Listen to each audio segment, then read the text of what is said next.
Whoa. Whoa. All right. Welcome to Camp Resolution, y'all. Okay, I can't hear you. I know that there's people that protest and go to the bathroom louder than them. Let me hear you for Camp Resolution. Yeah! My name is Crystal Sanchez. I'm the Western Regional Director for the National Union of the Homeless and the President of Sacramento Homeless Union, and much more importantly, these are my brothers and sisters and we're family. Good, you're good. So I just want to give folks a quick update, kind of. I know things seem like they're going pretty slow, but like Tammy said, we want a lease to this lot. And what that means is that we are a self-governed, which means we don't have the city telling us what to do. It's not like that at all. We will be having 35 of those trailers for people out here. Nobody will be out here without living in one of those. The guarantee of the lease here, which is very important, is that nobody can be removed without adequate housing. And we're talking not shelter, not permanent supportive housing, we are talking housing. We also will be we will also be transitioning people in as people transition out. There is 120 days that everybody keeps talking about, keeps bringing up. That 120 days only expires when everybody is housed, and like I said, we can continue to triage people in. So as long as we're moving successfully, this stays open, which is amazing. So as of today, it's been a 200-day fight, and as you guys know, we put out a post, and you know, our folks from Oakland came out. They rode their bikes all the way from Wood Street on Oakland to come spend a few days here with us so we could take back the lot and they could go talk to the legislators to stop the sweeps at their location. It is really important to uplift Oakland. For the last 4 or 5 days now, they have been completely being brutalized and swept. And so, you know, obviously we're working on plans for moving forward with them, but we do want to uplift them because without them, we may not be standing here right now. So again, this is a united fight across the state, across the nation. We got to continue to fight. And I'll probably jump back on here in a little bit, but I think, what's your name? Okay, Will is going to be coming up right now, you all. What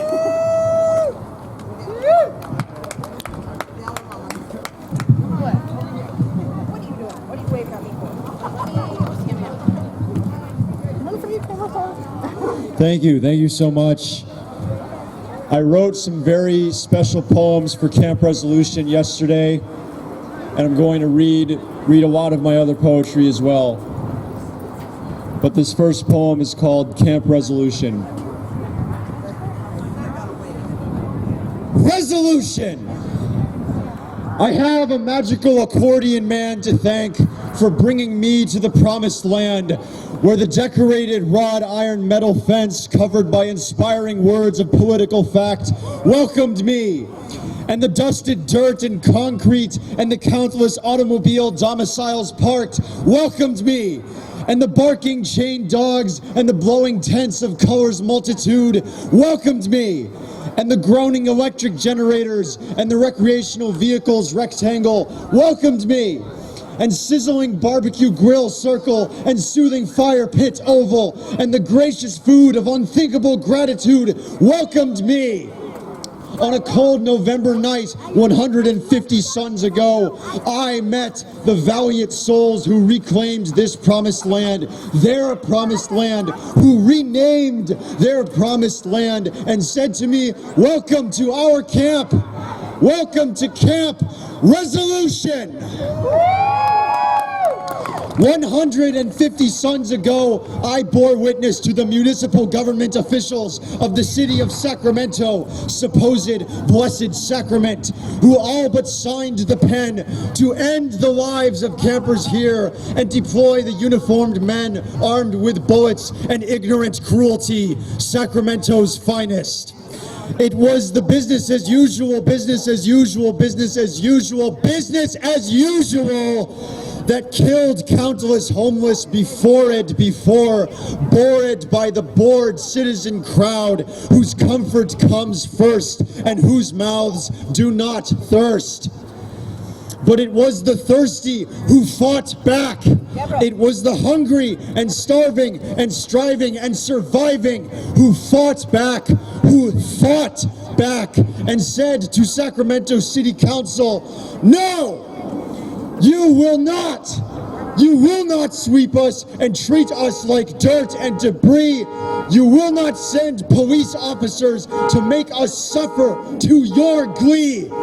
You will not abandon your promises and bring harm to your people, the strong, destitute, homeless of the true blessed sacrament. No, you will not. You will not desecrate this camp. Camp Resolution. Yeah! And a miracle of compassion shone upon the Crusaders, whereby honorable, allied, amicable, affable councilwoman Valenzuela whispered compassion into Pharaoh Fan Howard Chan, and so swayed Sac City to stay away from this camp, from Camp Resolution.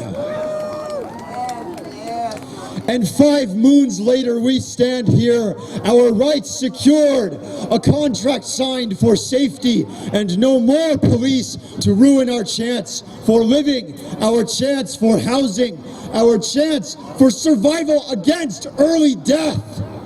200 days marks a battle won against a city government. A city government. Remember what they said? That, oh, those Instagram stories are nice, but I'll stay home. Oh, I know it's right, but I'll stay home. Oh, I could help, but helping won't make a difference. Well, the difference is here. The difference is here because we sit here, we listen here at Camp Resolution. To the speaker waves and passing cars and scratching concrete step by step, listening to a grand chorus of resolution, where strong will, determination, and the statement of intent and vow and discerning detail and fineness of imagination is harnessed for the sake of resolution. To give us all a home, give us protection from the elements, and give us all resolution. I'm working on some portraits. Right? Away from pessimism, away from obstacle, away from aversion and avarice.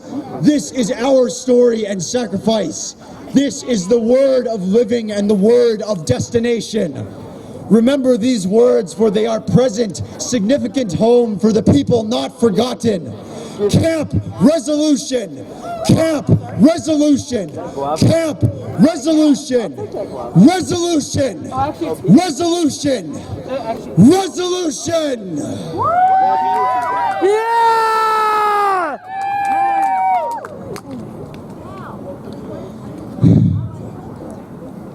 Thank you. I write other poetry as well. I wrote another poem very serious and scathing about this state of California, but I'm going to save it for later. I'm going to end my time with that.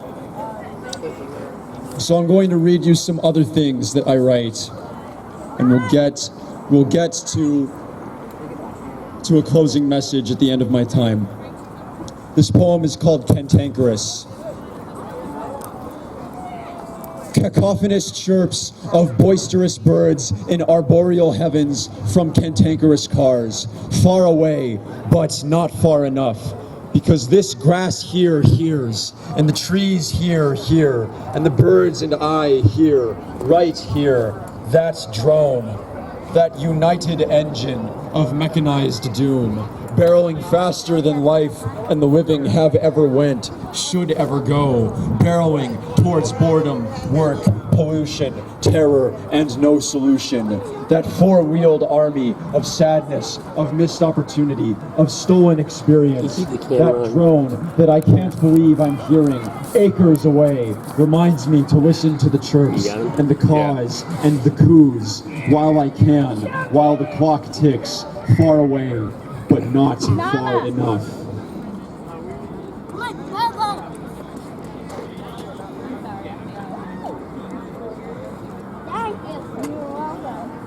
This poem is called Eye Contact.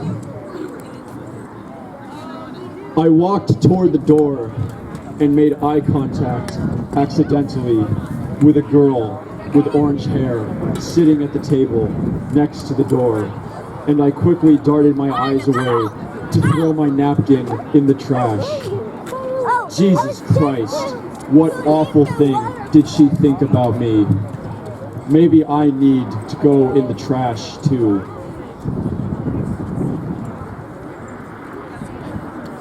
Speaking of trash, this next one is called The Biggest Trash Can in the Universe. I want to throw my dog into a black hole. He tipped over my bedroom trash bin. It's a small bin, but I'm not responsible about my trash, so it is piled dense and high. So many tissues and condoms, dense and high. Now a new blanket on the carpet floor. He rummages my trash to get the tissues, just the tissues, and just one or two tissues to carry in his mouth, or sniff, or I don't even know what. This happens when the dog gate to the upstairs is removed or forgotten about, and this same trash tipping happens reliably every time the gate opens. And it is my same trash of tissues and condoms reliably every time replenished. And he specifically wants a tissue or two from my room and from no other trash bin in no other room in the house.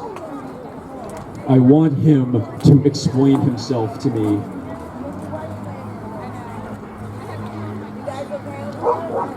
This next poem is called Simple Prayer.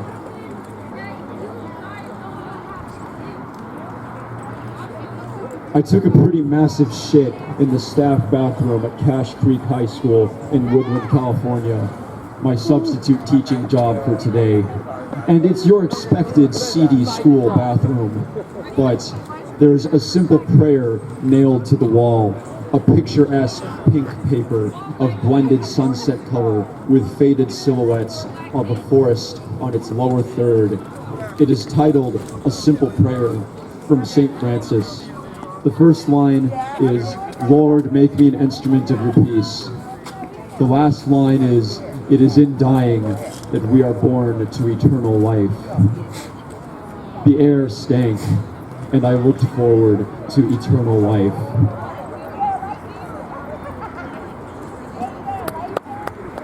This poem is called Attention. Attention has become the center of attention for many, for the many, for masses, for the masses, for individuals famous and not. They are full, obese, and want more. I did too. Luckily, I found that the world and God and all loving senses are gifting me a true and healing attention right now and in the next moment and in all eternal time.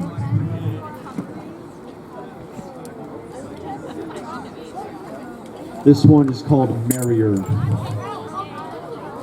Poetry is pure truth. Music is pure beauty. A sublime life has room for both. The more, the merrier. This poem is called A Lucky Truth.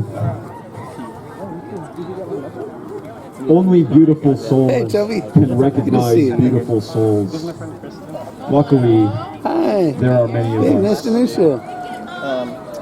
Plus, I got some bougie cheese and some labneh beef dip. Oh, we love them. This one is called What do you Shadow. think I should pick? Nobody has any refrigeration. Apparently. Some people shadow for our program and say, I am not comfortable with children of that age, and they never come back. He asked me, do you have experience in special education?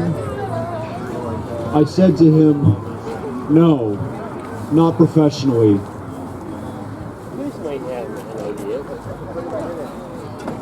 This poem is called Coin Flip. The kids are asked, what do you want? It's a coin flip. Either the kid uses their words and points their finger or just breaks down. Do you want a pencil? The kid cries. Do you need the bathroom? The kid cries more. You need to tell me what you want. Use your words. He's just bawling.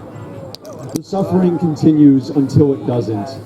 The kid's red, puffy face, filled with tears, eventually dries.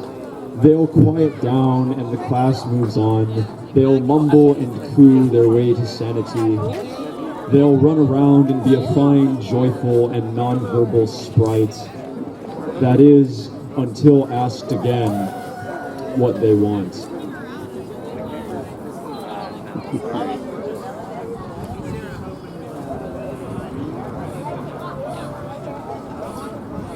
This poem is called Important for Their Development.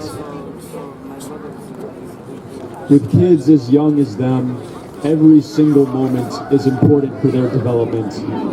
Like Jackson pushing the toy car and wood block and banging the drum to a beat is important for their development. But a kid may face some unexplainable trauma that we all wish was not important for their development. We all wish too late.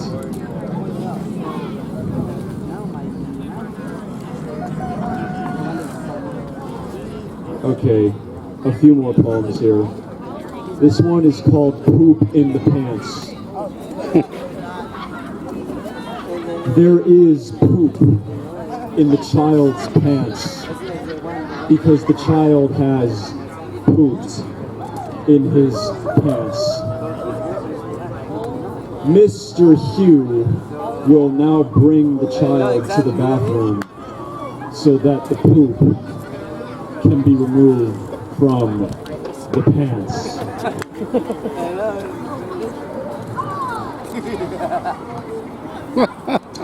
This poem is called Famous Mess. The room is a mess and I still dream of greatness. I still want my big heart to be known, heard, published, loved, recognized. The hangover is a mess, and I still think I'm going somewhere. That the words and dreams are all I need. That I'll be famous too. That I won't have to settle for some lower niche. The poetry is a mess, and I still feel that it's damn near perfect. That they'll all accept my famous mess like they did all the others.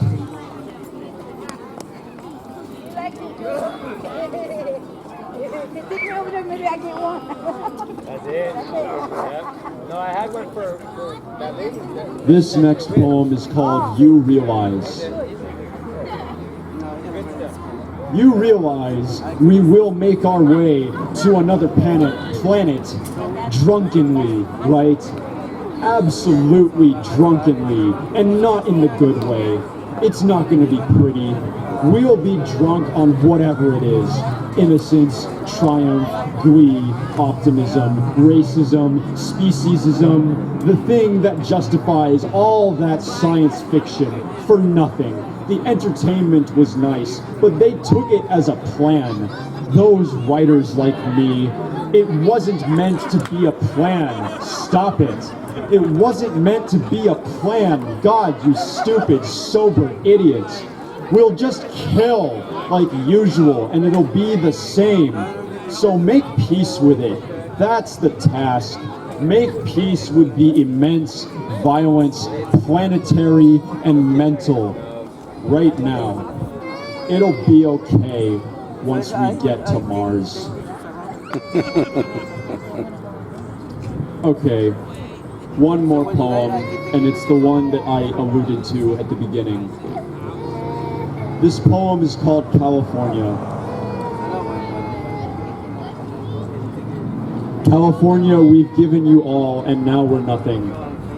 California, $617,000, April 16, 2023. We can't stand our own homes. California, approximately $12,000, January 17, 2000. I can't stand my own existence. California, when will you stop beating around the bush and just kill all the homeless people?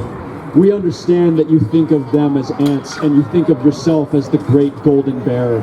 We understand it is only a matter of time before your whites turn red. We understand your hatred of their dirty, chicanerous poverty.